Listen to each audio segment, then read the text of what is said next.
Yo, yo, 17-0 RX is finally back with another breakdown after way too long since Corey Finnegan and Song Yadong. But we back, finally, been too long, been a long week, but we made it, barely, for me at least. And now we get to watch another fight night that looks underwhelming as all living fuck. But you know, you gotta go in there with fucking optimism. Yeah, probably not. But you know, it helped. Before I get into the breakdown, usually I would do a recap of the last card, but if you don't know what happened on the Corey song card by now, what rock are you living under? All I'll say is, well, please like, comment, sub, all that shit. How many subs go by the end of the year? We're not gonna hit that goal, I can tell you right now, but why not try? And as always, let's talk about some fights. Getting right into this shit. Don't feel like wasting your time. I don't want to waste my time because I really don't want to do this. But you know, I do this for you. There are no people watching. I'm gonna shut the fuck up and start this card. First fight of this night, 1 of 13. Randy the Zohan Costa versus Guido Ninja Cornetti. Let's talk about the Zohan Randy Costa. Costa in the UFC is 2-3. His wins are against Boston Salmon and Johnny Newsom. His losses are versus Brendan Davis, Adrian Yanez, and Tony Kelly. Not the worst record in the world. Wins and losses. Could have better wins, could have worse losses. Obviously the big fight out of those 5 were Adrian Yanez, a fight everyone was hyped for going into it, and delivered in a way. It didn't help Randy that it was such a hyped up fight, and it showed so many flaws in his game. Main one being he has no gas tank past the first round, which, yeah, still doesn't seem like he fixed that shit, but you know, it is what it is. Like, the thing, like, his wins are pretty simple. First round finish. All his losses are kind of the same, in the same vein of each other. They're all a second round finish, because he's gassed as shit. Against Brendan Davis, rear naked choke in second. Against Adrian Yanez, got KO'd in the second. Against Tony Kelly, got fucking TKO'd in the second. All, like, he has no gas tank. He's still very young. I think he's only, what, 28? But dude, come on. Adrian Yanez, we all let you slide on that. But Tony Kelly, he made Tony Kelly look great.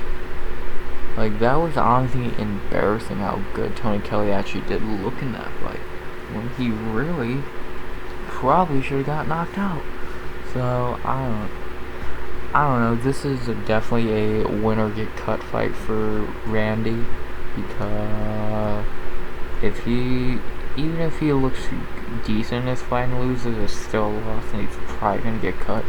So he definitely needs to win here, and if he can't get it, pack your bags, man. Pack your bags. For the opponent, the uncle of 135 at the moment, Guido Cornetti. In the UFC, he is 1, 2, 3, and 1, 2, 3, 4, 5. 3 and 5, great record. His wins: Hugo Viana, Diego Rivas, and Chris Mutino. His losses: Harry Barones, Kung Ho Kang, Marlon Vera, Brigel, Dana, and Mana Martinez. So he beats Cans and he loses to mainly guys who are good, but some nobodies.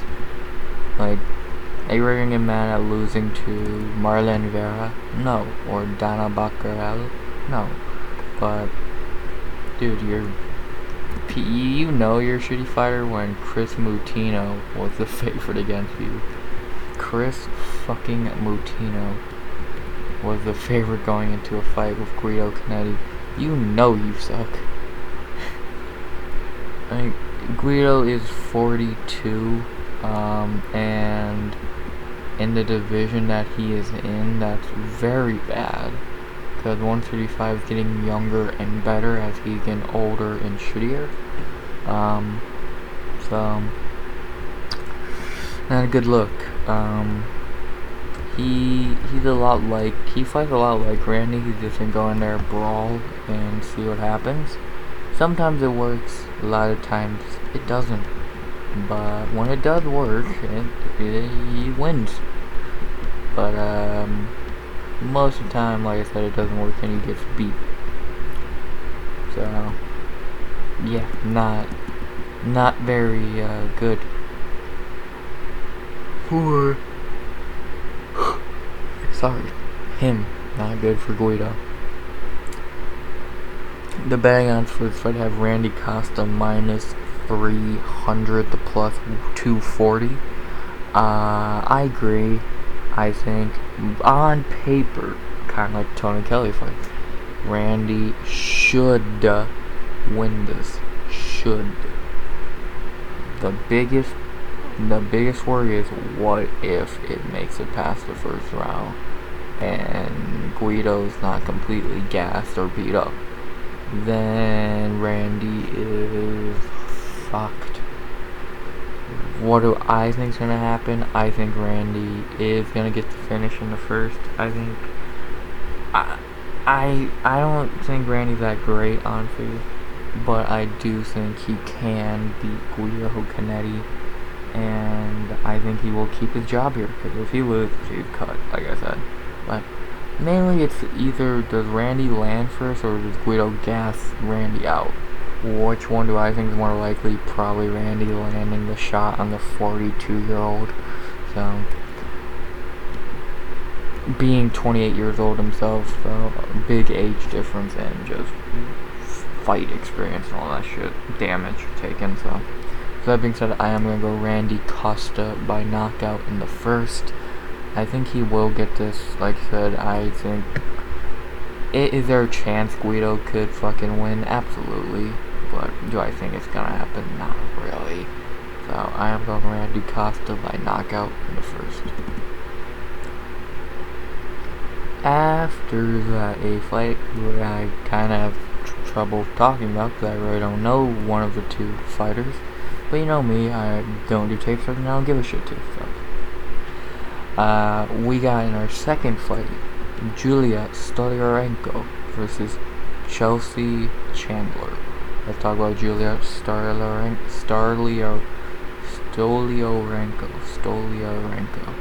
One of those 6 fucking pronunciations, right? Julia in the UFC is 1-3. Her win is against Jessica Rose Clark about 2 months ago, and her 3 losses are to Yana Kunitskaya, Julia Avila, and Alexis Davis.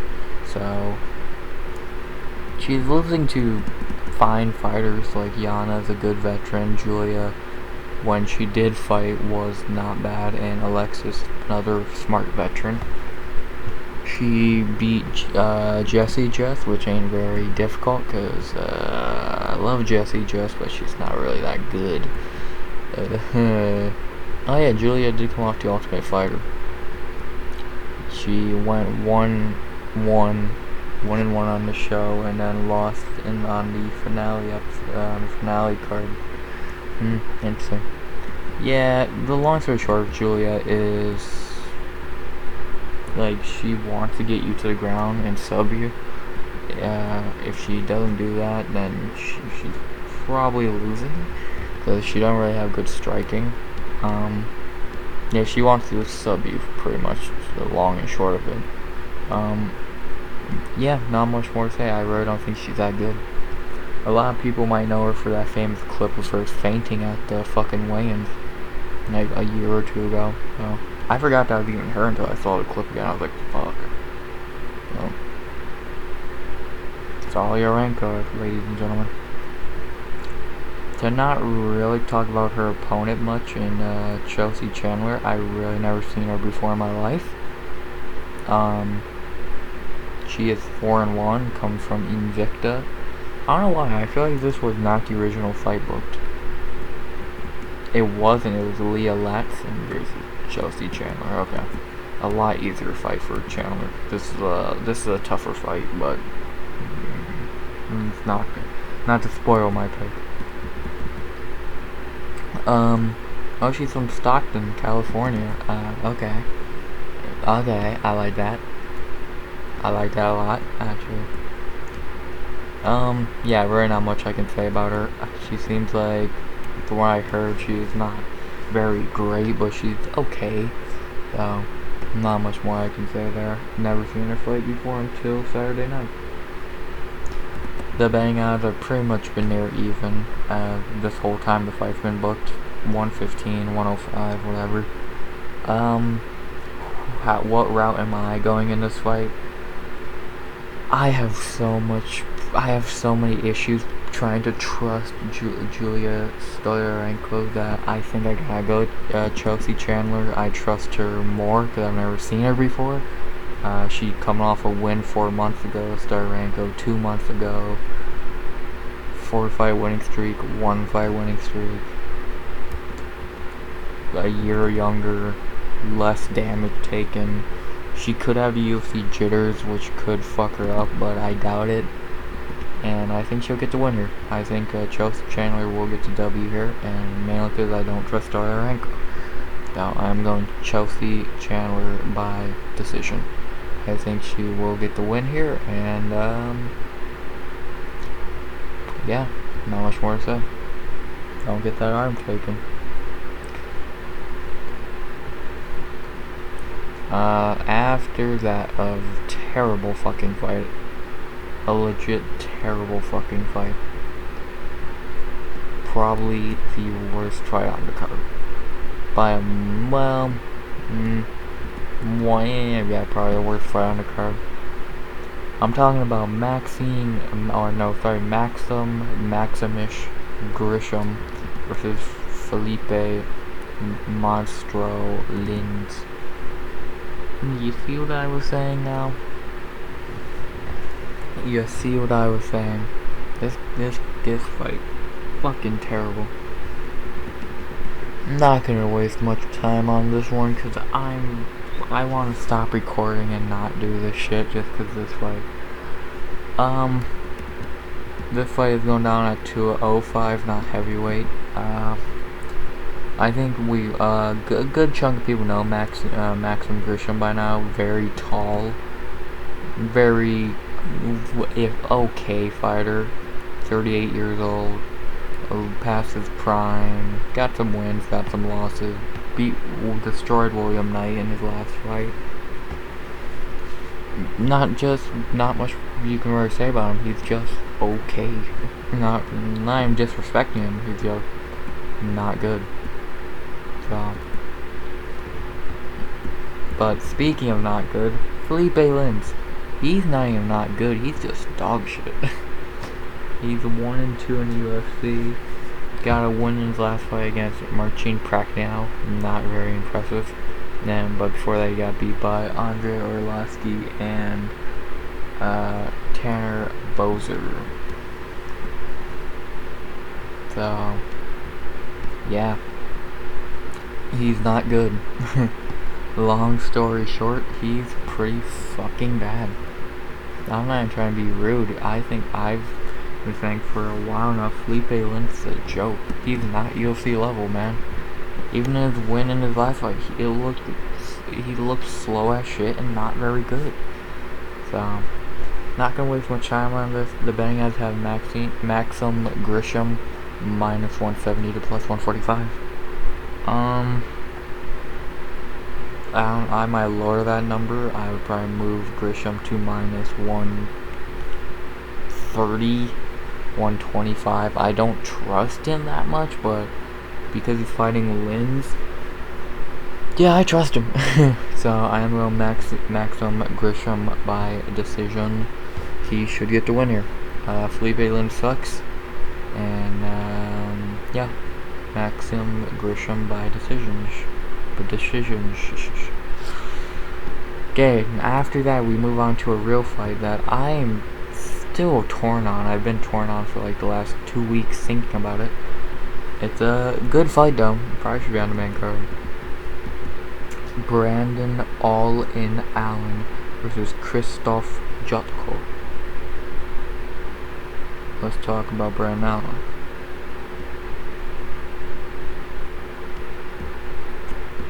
I think a lot of us know Brandon Allen by now. Like, he can strike, but he also really wants to get you to the ground and sub you. Very up and down UFC record. Some wins: Kevin Holland, Tom Breeze, Kyle Dawkins, Carl Robertson, Puna, Alvi Malkoon. His few losses: Sean Brady and Chris Curtis. Can't get mad at those losses. Did I say Sean Brady? Sean Strickland. God, I'm fucking stupid. Sean Strickland and Chris Curtis. Yeah, like I said, Allen can strike if he needs to, but he's definitely a wrestler, a better wrestler than he is striker. That's what he did to Kevin Holland, Tom Breeze, fucking Carl Robertson, Malkoon. So yeah, I think I really don't need to say much more. That's just who and what he is. He's a complete. He's dangerous on the ground, but on the feet, you don't want to be stupid and get hit by him, but you're really not like, oh no, we are fucking striking now. So you know what I mean? That makes sense. I hope it does. Brandon Allen, a borderline ranked fucking 85er. And his opponent, a guy who I swear has been in the UFC for fucking ever, Kristopher Janke. Does this guy like ever just like leave? I swear he's been in the UFC forever. Dude, he's had so many UFC fights, it's not even fucking funny anymore. I'm trying to find it. Fucking important wins: Talis Ladies, Alan Ladowski, Marc-Andre Barriou, Eric Anders, Serkinov, GM3. A couple nice wins. His losses: David Branch, Uriah Hall, Brett Tavares, and Sean Strickland. Both guys have lost to Sean Strickland.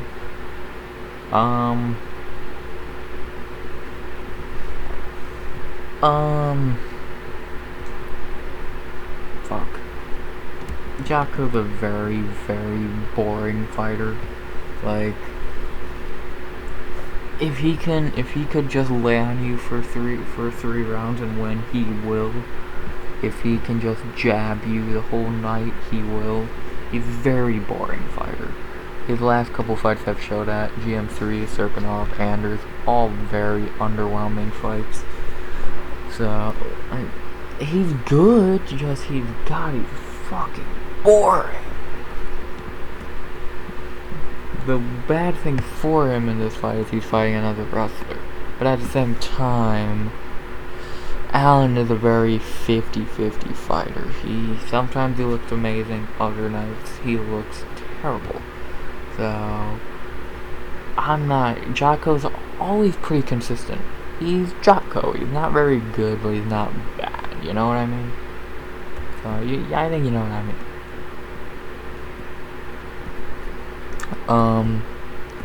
That being said, the betting odds do have a near even fight. I agree. You could pick either side. I don't think you look dumb or wrong or whatever. I'm still 50-50 on this fight as we speak. A part of me saying Allen, a part of me saying Janke. I'm going Kristopher Janke. I don't know why. I think he could get the win here. I don't know why. I don't trust him in this fight, but I think he could get the win here. So I'm going to go Kristopher Janke by decision. Am I Do I like that pick? No. But do I feel more confident picking him than Allen? No.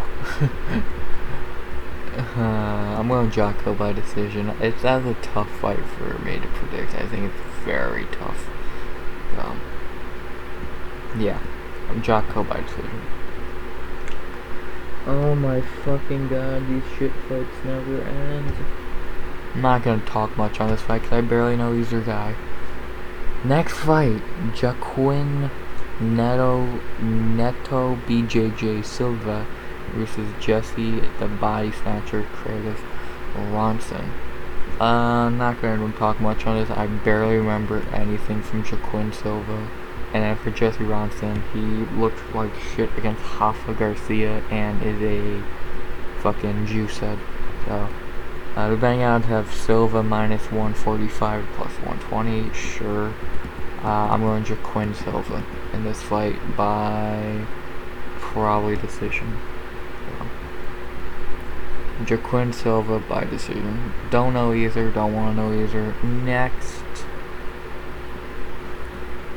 Next up, now the card actually, like, really no bad fights left. Maybe an iffy one, but besides that, the card pretty much had decent fights from here on out. As we got, and I'm not rushing through these, just the right character to have me talk about Jesse Ronson. No. Next fight, the second to last prelim of the card, we got Jessica Penne versus Tabitha Baby Shark Richie. Let's talk about Jessica Penne. A veteran, and I mean veteran in the MMA game by now.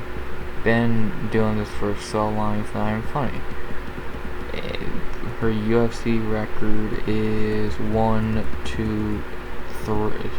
3 and 4. Her wins, Randa Marcos, actually no, really 2 and 5. Her wins, Randa Marcos and Karolina Kowalkiewicz. Her losses, Joanna Jędrzejczyk, Jessica Andrade, Danielle Taylor, Lupi Godinez, and Emily Ducote. So she loses to anyone with a hair of fucking talent, apparently. And she beats anyone who's shitty. So, she's losing this fight.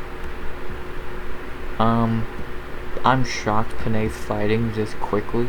Only 3 months after the Ducote fight where she got her leg chewed up. Badly chewed up. I'm honestly shocked that she's fighting so quickly. Because, like I said, she got her fucking leg fucked. But, you know.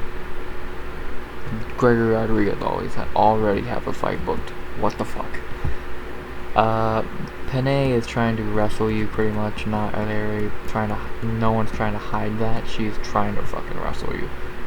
And sometimes 2 times it's worked. The other 5 times it's not. She did not beat Lupi Godinez. That was one of the worst robberies of 2021. But you know, MMA is gonna MMA. Judges are gonna judge. Wrong, but judge. Yeah, Penne is a vet, and she has the same game plan pretty much every fight. So by now you should know it. For her opponent Tabitha Richie, still learning the MMA ropes. Only 2 and 1 in the UFC. This is her 10th fight? 9th fight. MMA fight. This was not actually, I completely forgot about it. This was not even supposed to be Jessica Penne. This was meant to be Cheyenne Vismaz, but she pulled out. So Penne steps in. Now it makes sense.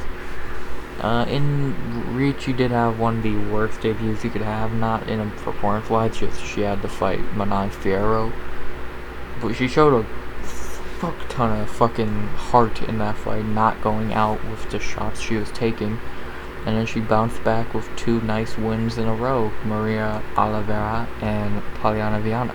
A fight people say she somehow lost, even though Poliana Viana just sat on her back half the fight and did nothing. So, logic. Yeah, I don't question MMA fans either. They're fucking some of the shit they say is out there. And I mean out there.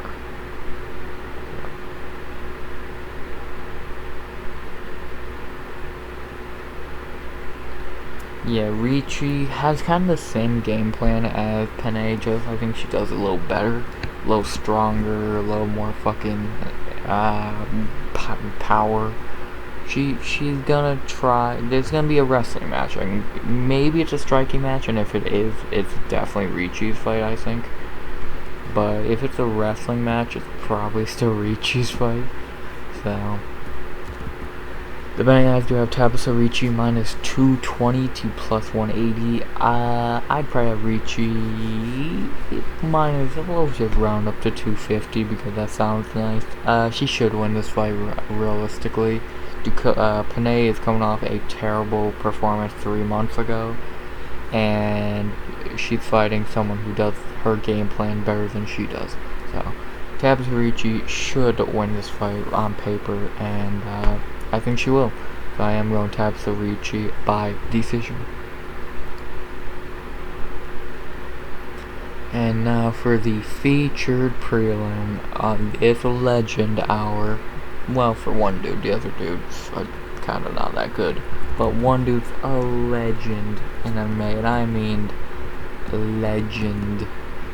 We got Alexei, the boa constrictor Olynyk versus Alir, the sledgehammer Latifi. I'm not gonna go in depth on fucking Alexei Olynyk because we'd be here till fucking next year. But all you need to know is Alexei has 60 MMA pro wins. 60. He is 45 years old. I think he confirmed the oldest fighter on the roster. And he's coming off a fucking win. What the fuck? He's coming off a motherfucking win. Huh? I don't know either, man. Realistically, he's not that good anymore. Like, with Jared Vanderaa, wasn't Jared Vanderaa, he was gonna lose that fight. But he's still kicking, man. I think he should have retired right then and there after that win, on win number 60. But what if he knows something we don't? I doubt it, but what if? Yeah, Olynyk's game plan is simple as shit. He's gonna try and get you to the ground and submit you. He has really no striking, if any. But he's a dangerous motherfucker on the ground, so dangerous. Talk about his opponent, Alir Latifi, though. A small light heavyweight who is now even a smaller heavyweight. In the UFC, he's been around a fucking minute. Well, let's see, he is 1, 2, 3, 4, 5, 6, 7, 8, well, 6. 6 to 7, we'll say 7. 7 and 1, 2, 3, 4, 5, 6, 7. Okay, so 7 and 7. His best win, OSP. His losses, though, Gegard, Jan Blachowicz, Ryan Bader, Corey Anderson, Volkan Uzumir, Derek Lewis. You notice the pattern? He loses to good fighters. Where does Alexei Olynyk fit into this? Well, maybe at one point the good fighters were, dude, 40 fucking 5. 40 fucking 5. He's old as dirt. Older than dirt. Fucking hell. Yeah, Latifi's game plan for this fight at least should be keep on feet no matter what and knock Olynyk out, which is a very possible outcome for this fight. Probably the most likely outcome, to be honest, is Latifi finishing Olynyk. But you never know if old man Olynyk, man. Dude still fighting at 45. He's still being allowed to fight at 45. How, I do not fucking know. But you know, Alexei Olynyk's into Alexei Olynyk things. The betting odds for this fight have a little Latifi minus 175 plus 145. I'm honestly shocked at Latifi at minus 2. I would probably have a -2. He should win this fight pretty easily. He probably should easily knock out Olynyk. Olynyk sucks. Now, if he takes a punch, he's done. Wrestling-wise, he's a dangerous dude, and obviously he still has, like, when he does attack, he can still do, like, grappling tournaments and shit if he wants, but, right, dude, he's so done. With that being said, further meme, and because he's 45, I have to pick Olynyk. I have to pick the boa constrictor because he's a boa constrictor, man. How do you not pick Olynyk, man? He's Olynyk. I'm going Olynyk by submission in the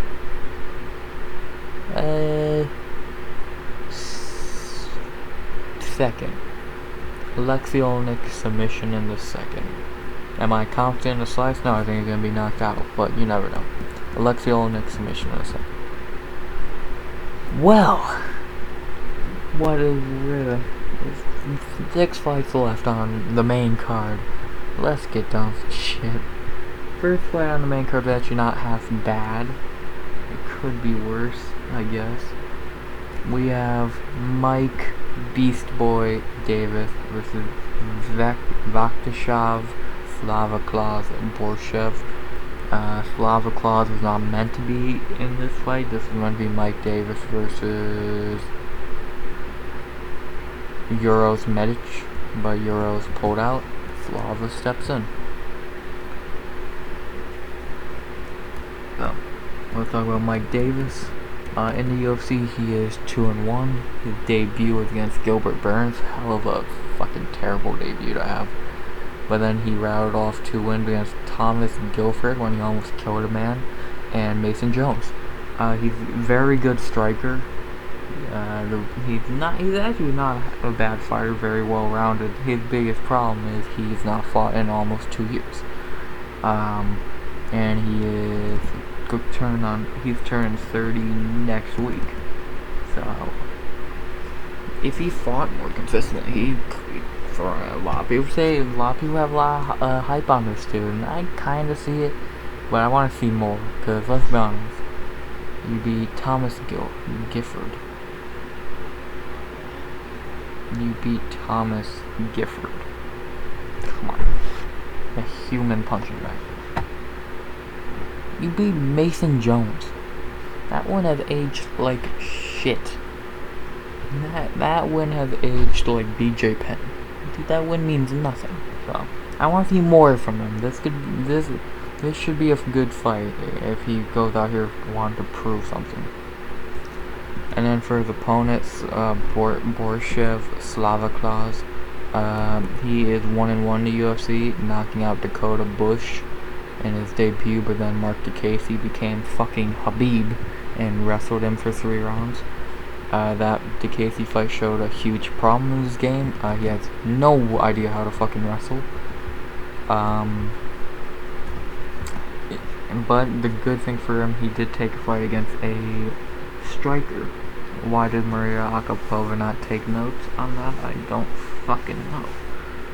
But yeah, Slava did take a pretty favorable matchup for his skill set, or lack thereof. Yep.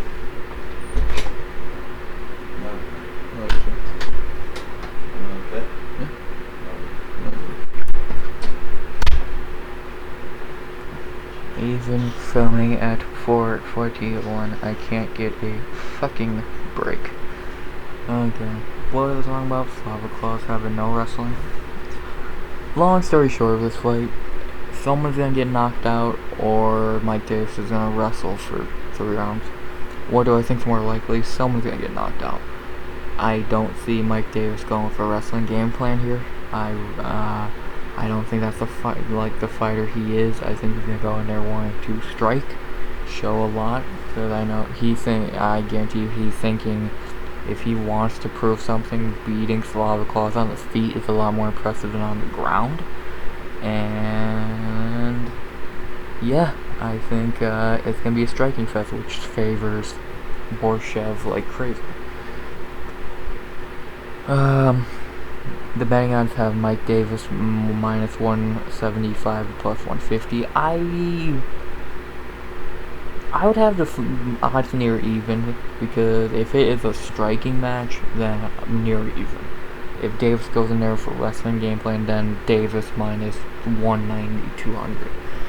So, I think it will be a striking match, and if it is, I might be favoring Slava here. I don't know why. I think he could win this. Yeah, fuck it. I'm going Slava in this fight. I'm gonna go Slava Claus by knockout in the first. I think he's gonna show that, yeah, he can't wrestle for shit, but you don't want to strike with him. You don't want to strike with him. Slava Claus by knockout in the first. After that fight, not gonna waste a lot of time on. Pretty clear fight. John Sexy Mexi Castaneda versus Daniel Willie Cat Santos. Castaneda is 2-1 in the UFC. Did lose to Nathaniel Warden in his debut, but then came back and knocked out Eddie Wineland and subbed Miles Johns. Two very impressive performances. He's looking like a real good prospect at the moment, and he's looking good. He's looking really good. I'm excited to see what else he can do. Talk about his opponent, Daniel Santos.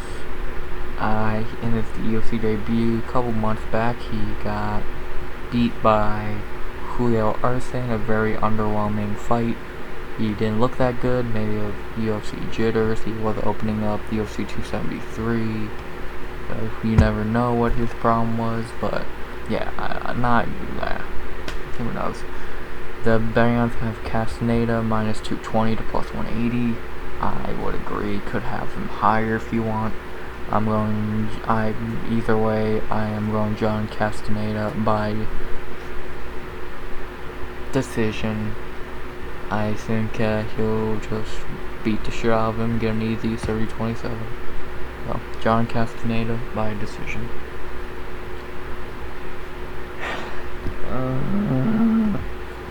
And then the last fight that I'm not even gonna talk much about this. I'm gonna run through this fight.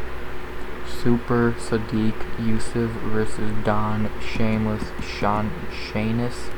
Sadiq Yusuf knockout in the first, lock of the night. Not even gonna talk about it. Next. After that, the co-main to the co-main, a decent fight between two dudes who need a win at 135. Hani Barcelos versus Trevin 5-Star Jones. Two dudes who badly need a win. Let's talk about Hani Barcelos. Hani in the UFC is 1, 2, 3, 4, 5 and 2. His wins: Chris Gutierrez, said Nurmagomedov, that one has aged amazing, and Khalil Taha.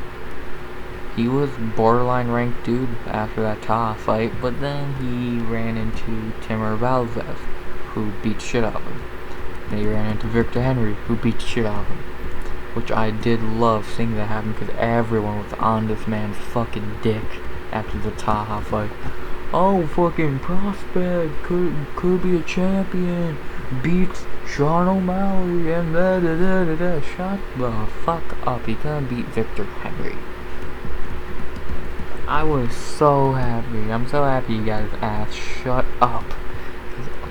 Everyone's on this man's fucking dick for beating Sen Nurmagomedov. Amazing win, but you done nothing since, dog. I'm happy. He's good, but dude, people were fucking. Go back to the hype around him after the Taha fight. People were fucking losing their shit over him. Swear to God. I'm not fucking joking. Go look back on it. Go look back. Trust me. Now talk about Trevin Jones. He in the UFC, he is 1, 2, and 1. His win, Mario Bautista. His losses, Sergio Akramanov and Javid Bashara, and he had a no contest with Timur Valdev, which is a double. Trevin's good. He has a lot of issues when you pressure him, like Javid and Fedyokub did.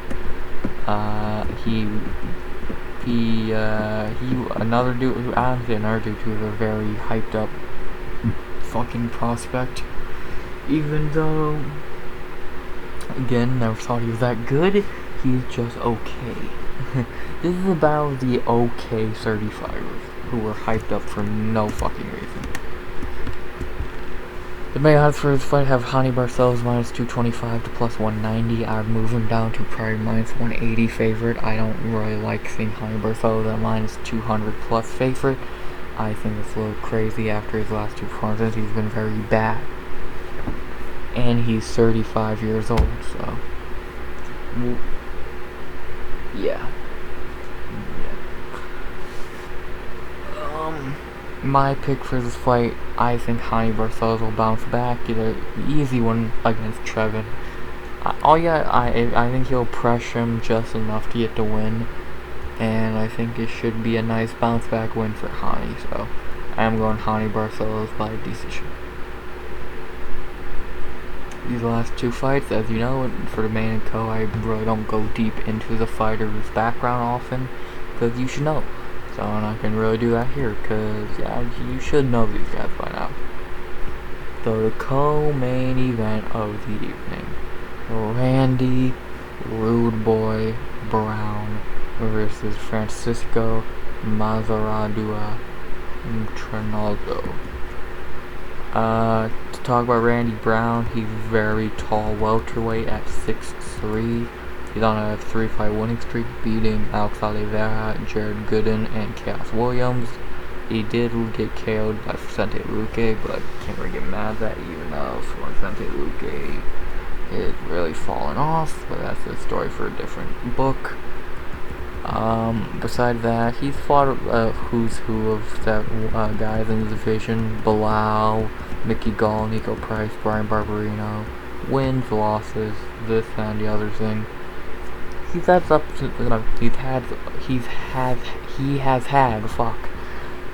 had ups and downs in the UFC so far, and now it seems like he's on a huge up, 3 in a row against Chaos Williams is a really nice win. The other two, they happened. They happened pretty much. His main factor is he's lengthy as shit. And he's a really good grappler because he's lengthy as shit. So he's good, but I want to see more from him. I want to see how he does against a couple more guys. I think Chaos is a great one to have on your record, even though I kind of did give that fight to Chaos, but whatever. Yeah, I think Randy's just fine. To talk about a dude who kind of needs no introduction by now, if you know what you're talking about, Francisco Trinaldo. 44 years old. On a 2-fight winning streak at 170. 170. That's fucking insane. In his last 2 fights, he beat Dwight Grant and ran through Danny Roberts. He turned back the clock on Danny Roberts. He likes to get in the pocket and throw. He has a really good chin. He has really good power. He's tough. He's a tough old motherfucker. He still has power. Like the Roberts fight, he did rock Roberts bad. He KO'd Jai Herbert 2 years ago. So he's a powerful old man. The bad thing for him, he is fighting, like I said, a dude who has a 88-inch reach advantage and a very big height advantage. 6'3" to 5'9". Ooh. If he can close the pocket on Brown, this could be a very interesting fight, but if he can, it's going to be a one-sided Izzy kind of fight, so the betting odds have Randy Brown minus 300 to plus 250. A little insane. I would move Randy Brown down to probably maybe a 210. I think it's more likely he could stay at range and win, but You never know with old man Trinaldo. With that being said, I don't know why with this fight, I just feel a dog pick here. I feel Trinaldo getting the win in this fight. I don't know why. I just do. So I'm gonna go Francisco Trinaldo by decision. I think he get the win here. I don't know why. I just think he get the win here. Am I confident? Not really, but like most of my picks, either I'm gonna look incredibly fucking stupid or incredibly smart. Most of the time, incredibly fucking stupid. Keep that in mind. But I'm going Trinaldo by decision. And now, the main event of the evening. Oh boy. Mackenzie Dern versus Jan 9 Shaunan. Sorry about that. We're not going to talk much about this fight. You know this fight. You know these fighters. Mackenzie Dern, she's either going to get you to the ground and sub you, or you're going to beat her. And with Jan, you're either going to get fucking point fired to death, or she's going to lose. This fight is very easy to call. It goes one of two ways. Jan keeps on the feet and wins. Dern takes to the ground and wins. What's more likely? Probably Mackenzie Dern taking it to the ground and winning. The betting odds are Mackenzie Dern minus 230 to plus 190. I honestly could have her a higher favorite just to look at that Carla Esparza fight. Jan looked like she's never done a day of wrestling in her fucking career. Mac did look okay against Tisha Torres. Looked good against Nina Janjaroba. Marcos did look terrible against Marina Rodriguez, but Marina Rodriguez is godly underrated for how great she really is. And yeah, this fight is a very interesting fight. Somehow Jan is older. I swear I always think Dern is older than she really is. Long story short, I think Dern is going to do what she has to do to get to the ground and win here. And that is lock up an armbar. Probably could be a heel hook. So I'm going to go Mackenzie Dern to end the night by submission in the third. I don't know why. I don't think it's going to be a first round. I don't think it's going to be a later round. It's going to be a second or third round. When Jan's starting to gas and Dern probably ain't gassed yet. So I'm going Mackenzie Dern by submission in the third round. Oh god, I have a fucking headache. To go over the card, to go over my picks one more time. Randy Costa by knockout in the first. Chelsea Chandler by decision. Maxim Grisham by decision. Kristopher Janke by decision. Quinn Silva by decision. Tabitha Richie by decision. Olynyk by submission in the second. Slava Borshev by knockout in the first. John Castaneda by decision. Sadiq Yusuf, lock of the night, knockout in the first. Hani Barcelos by decision. Francisco Trinaldo by decision. And Mackenzie Dern by submission in the third. Oh, finally it's fucking over. My bad if I sound like I don't want to be doing this. I don't. It's 4:56 on a Thursday going into Friday. I'm tired. I'm just getting back into the groove of this shit, and then we have a break next week. But what the fuck? I hope you enjoy the card. Tell me your picks down below. Again, there is no card next week, which makes no fucking sense. Which means you won't hear from me again for 2 weeks, where I do a breakdown of Alexa Grasso and Viviane Araújo's card. I won't be doing a recap of this card either on that video, because if you don't know what happened by now, it's in 2 weeks, then what the fuck are you doing? You're not a real fan. So, have I said everything I can think of saying? Yeah, pretty much. Not much more to say besides, hope you enjoyed the video. Like, comment, sub, 100 subs by the end of the year. Tell me your picks down below. And as always, I'm back for a week. And, see you guys in 2 weeks next Friday. As always, RX.